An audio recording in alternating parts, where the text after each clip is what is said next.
इयत्ता 8वी, विषय सामान्य विज्ञान, पाठ्यक्रम प्रदूषण, अध्याय निष्पत्ती 8.72.4. सोनवणे आशालता भीमराव, सहशिक्षिका PM श्री, जिल्हा परिषद माध्यमिक शाळा टाकळशिंग.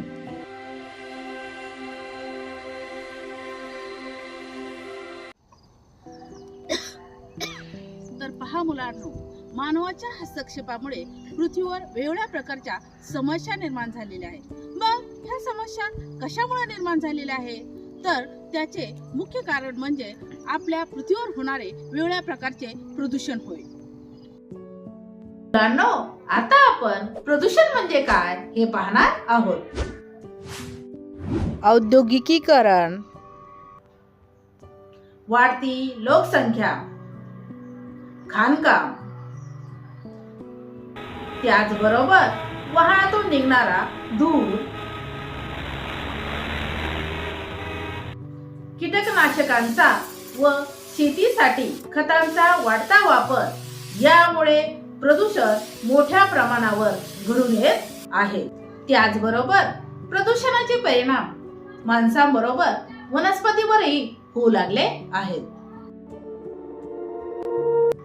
नैसर्गिक पर्यावरणाला हानिकारक असे घटक निर्माण होणे म्हणजे निसर्गाचे प्रदूषण होणे होय. पहा मुलांनो, आता आपण प्रदूषके म्हणजे काय हे पाहणार आहोत. तर पहा मुलांनो, परिसंस्थेच्या नैसर्गिक कार्यात अडथळा आणणाऱ्या अजैविक व जैविक घटकावर घातक परिणाम घडवणाऱ्या घटकांना आपण काय म्हणतो? प्रदूषके म्हणतो.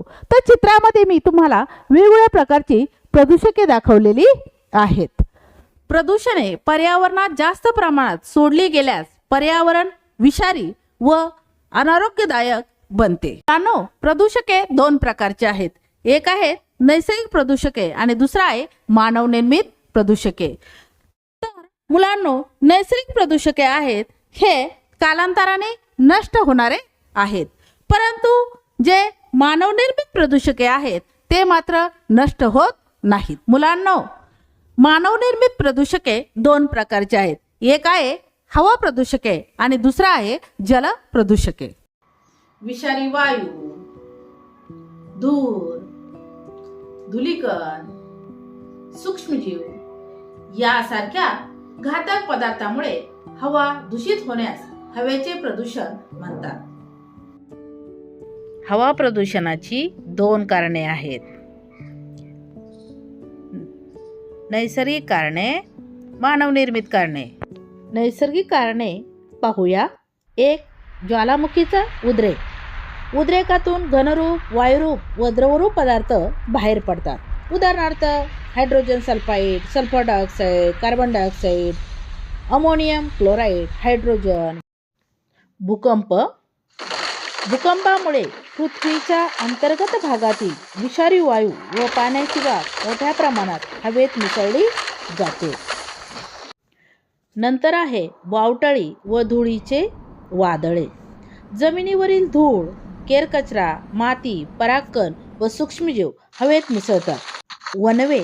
वनव्यामुळे carbon dioxide, sulphur dioxide, hydrogen sulphide व धूर वातावरणात मिसळतो.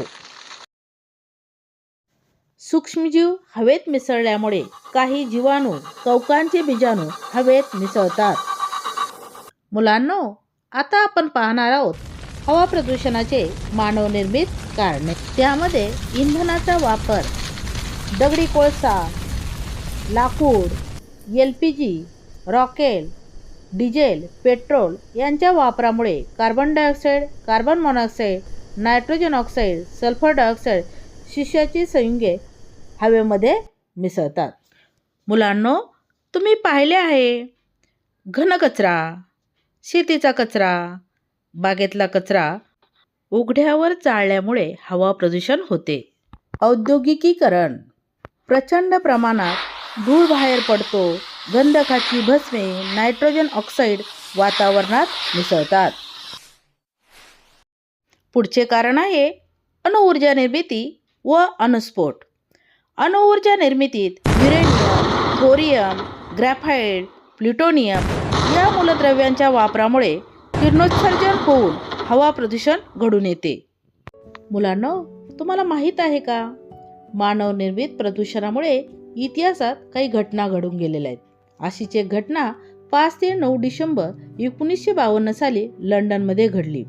दगडी कोळशाच्या ज्वलनातून पडणारा धूर हवेत मिसळल्यामुळे या धुरक्याची छाया 5 दिवस लंडनमध्ये राहिली. मुलांनो, अशीच सर्वात भयानक औद्योगिक दुर्घटना आपल्या भारतात भोपाळ येथे घडली. ती 2 डिसेंबर 1984 साली घडली. या वायू गळतीमुळे 8,000 लोक प्राणाला मुकले.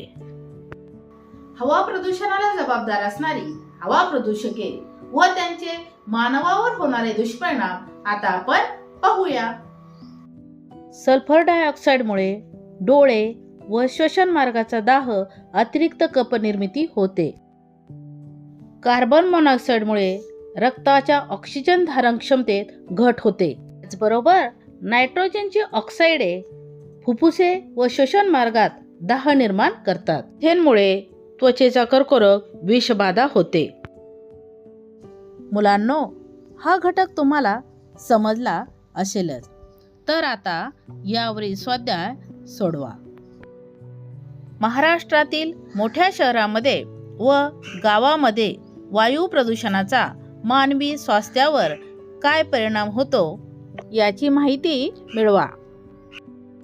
हवा प्रदूषणाचे दुष्परिणाम जसे माणसावर होतात तसेच ते प्राणी आणि वनस्पती या दोघांवरही होतात. तर आता आपण ते पुढील व्हिडिओमध्ये पाहूया. नमस्ते.